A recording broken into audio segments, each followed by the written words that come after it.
were discussing the writer, you never saw him after you both were out of service, did you? No. In person? But I'm sure that he still remembers some of the experiences. As a matter of fact, some of the incidents in his first book, I could recognize some of the people he used as characters in his book. And of course, he's gone a long way from his first book. Well, that's interesting. After after your return home, you came back to Ashe County, I'm sure, to visit, did you? Well, yes. I I resigned my commission in the Marines and decided to go to school. And between the time I was released from the service to the time I started school, we spent, I think, about 30 days visiting in Ashe County, and also visiting in Ohio, where my wife's family were living. What was her maiden name? Phillips, which is quite a common. Does her roots come back to Ashe? She's not, probably do. A lot of them live here in Ashe County. Not that she has any definite proof of, but I'm sure they do. Then after you graduated from Berkeley, from where's the University of California? Yeah. University of California. Where to then? I worked for a short time in San Francisco, and having spent so many years in the tropics, and then I had a great desire to see the change of seasons. So we decided before we settled down permanently that we'd come back east to look around. And I was on my way to New York City at an interview for a job, and my wife suggested that, gee, you're going near Detroit, and you have a brother there, why don't you stop and see your brother? And I had two brothers there at the time. Harrison and Gladstone were living there. So I stopped off and to visit, and they suggested that since I didn't have anything definite planned for further on, why didn't I look around Detroit? So I agreed to spend about at least a week or 10 days looking for a job. So I went to work after about 5 days and spent 17 years in Detroit. I went to work in having my major in business administration. I went to work in a food service company, which developed into a 17-year job in work in Detroit. And about 1971, I guess it was 1971, our company, since it was affiliated with a Canadian company, they asked me to go up to Toronto to look the place over to see if I might like to work in Canada. So I went up to Toronto, such a beautiful city. We decided to give it a try. So we moved up in 1971 and been there ever since. Well, that's interesting. I wanted to back up just a bit and learn a little bit about when your father sold his property or part of a section of it to be a golf course. I understand he wasn't too impressed with the golf, well, was he? no, my father didn't own that section of the Was the it your property. grandfather? My grandfather was married after my grandmother died. He married Mrs. Lizzie Campbell. Later, let me see if I can straighten this out. She was, maybe I better not get it. It's rather involved. She owned the property, didn't she? Since she was my grandfather's wife at the time he died, that part of the farm was left to her. Mm-hmm. And she lived on there in that section where the golf course is now. Mm-hmm. And raised her, I think, grandchildren, I guess. Rexford and Mary and Campbell. And the golf course, of course, the fact that my father felt very close attachment to that farm, especially the cemetery, because of the many. Now you're talking about the little cemetery sitting right in the middle of the golf course? Yeah.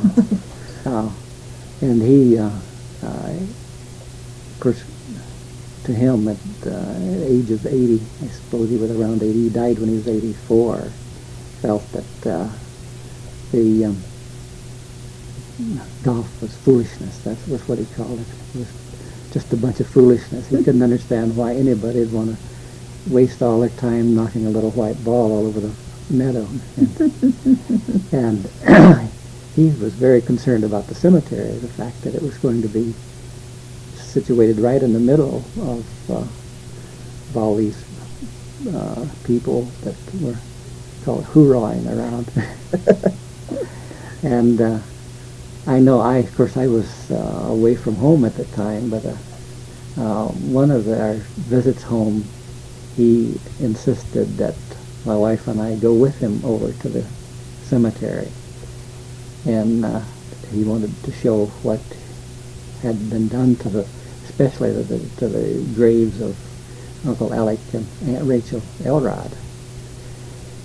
And the little wooden houses, little wooden buildings that had been built over the original cemetery, our graves had been long gone, and he had built a railing and cement, built a little railing around the two graves, and we spent several hours moving debris that the golf course had moved into the other areas of the cemetery, and we took movies of this that was we look at them on occasion, just beautiful pictures of my father, and Worried about that. Did he fence the whole cemetery? No, just the two of his ancestors. Two graves of.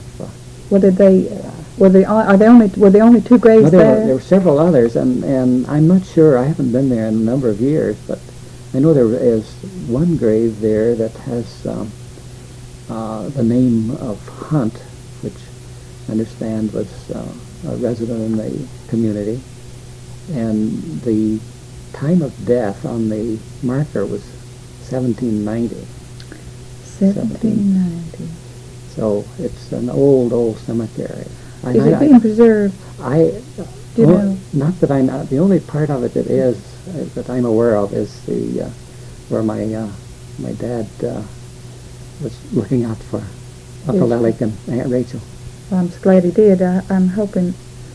I'll be doing an interview out there today, so I'll check it out and see. It'd be nice if those graves are preserved. And I think I'm sure that the only other marker in the cemetery that I can remember from my childhood was, and I'm sure that there's some members of my family may remember who else may have been buried in the cemetery.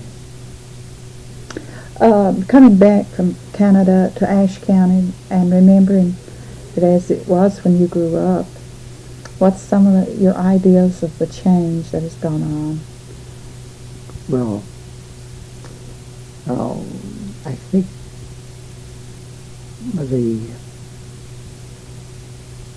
beautiful new homes that are being built, and of course the new roads, and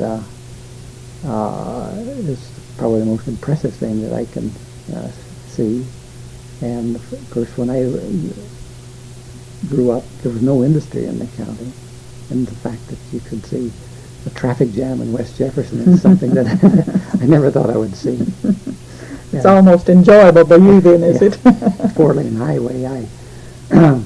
When of course this is new from the last time we were here, I thought I'd taken a wrong turn when I saw the 4 lanes coming into West Jefferson. Yes, and of course we have industry. So this building here, our library, has been built in the last few years, so we're real proud of it. Of course, my memory when I asked where the library was, I said, well, it's the up on the hill where the ballpark or ball field was back in the 30s, 20s and 30s. And of course, they used to have the circus here. I can remember coming to the circus here, right, probably pretty close to where we're sitting now. Is that right? And I can remember sneaking into one of the tents that rolling under the tent and raising up and finding myself looking up at the belly of an elephant. Roll back out again. That took you out pretty fast, didn't it? Well, I'm sure there has been a lot of changes, and certainly in my lifetime there has been. But the schools and the churches, I suppose, were the social life. A little politics went along too. Yeah. People were rather opinionated, one way or the other, weren't they? That I can remember. Election time was about the most exciting time of the going to political meetings with my father, and of course, as you say, the church functions, revival meetings at all of the little churches in the community and or surrounding communities. Did they have tent revivals in those days? Did they use tents?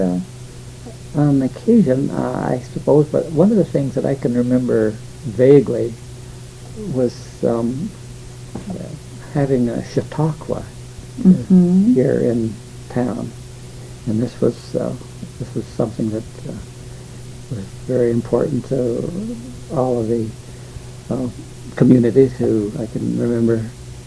I think I was a little young, but I can remember going to a number of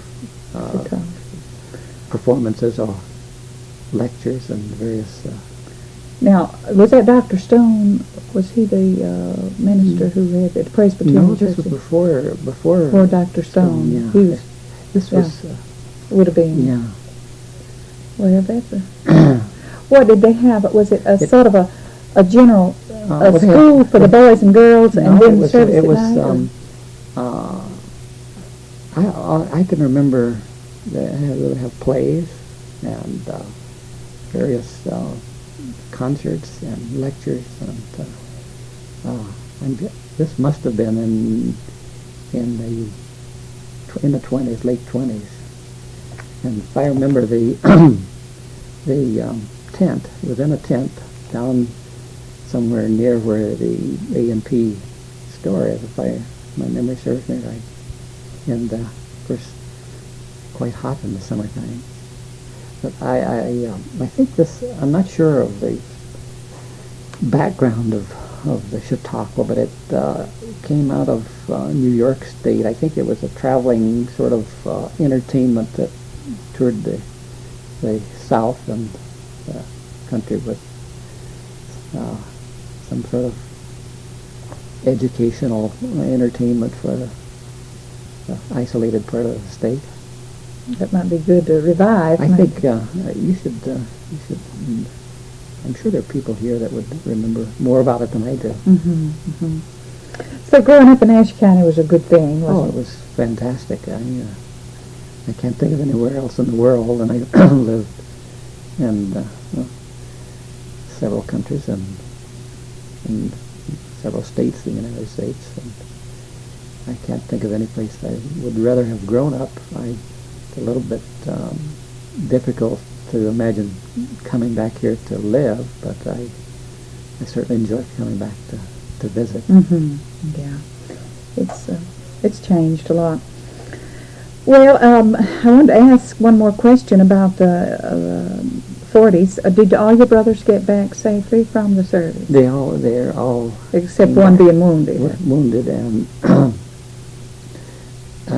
he is, I think, about 40% disabled now, but he's still able to work. Mm-hmm. Mm-hmm. And the other brother that was in has since passed away. He settled in Denver, Colorado. Oh, really? So you're scattered. They scattered. That happened to many families after, partly I think, of course there was no industry to come back That's to right. get a job. Along with many of them had married friends that they'd met in the service and they lived elsewhere.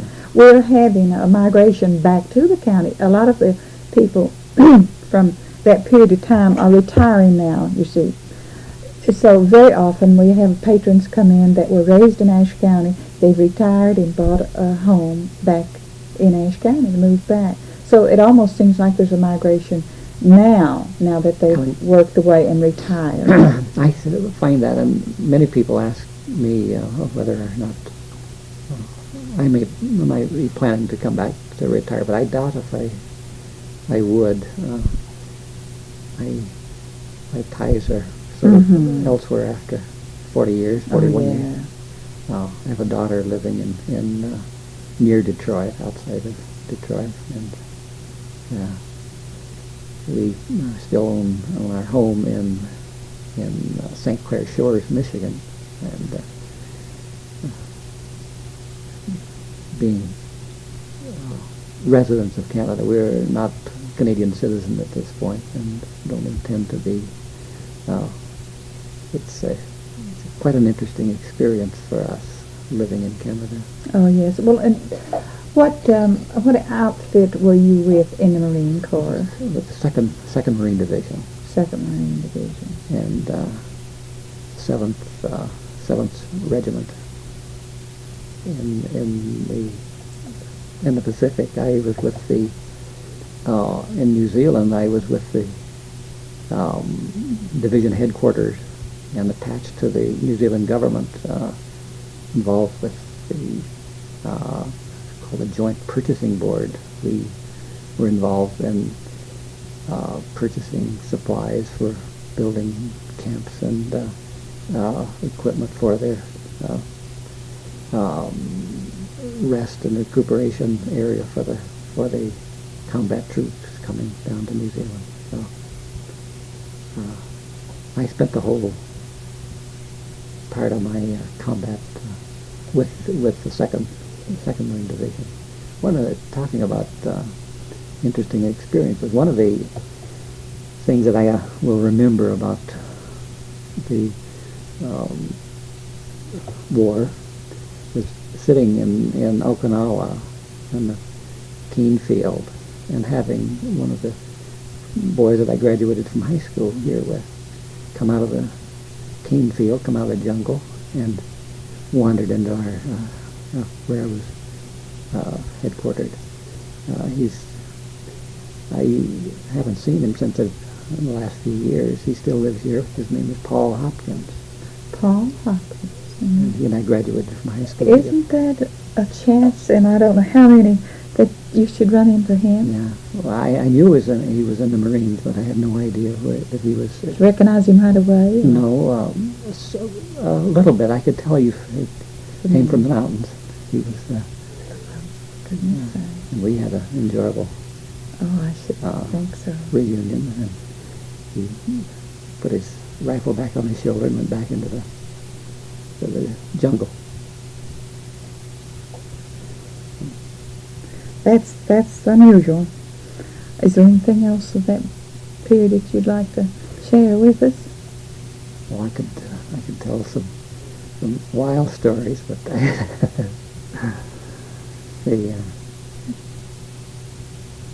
nothing that I don't think it would add much to what I've said. It's a wild time, wasn't Yeah. it? Indeed. Well, I appreciate you stopping by the library and talking with me, and I hope you have a good trip, safe trip back to Canada. When you're here in Ashe County, stop by and see us again. I enjoyed it very much. Thank you.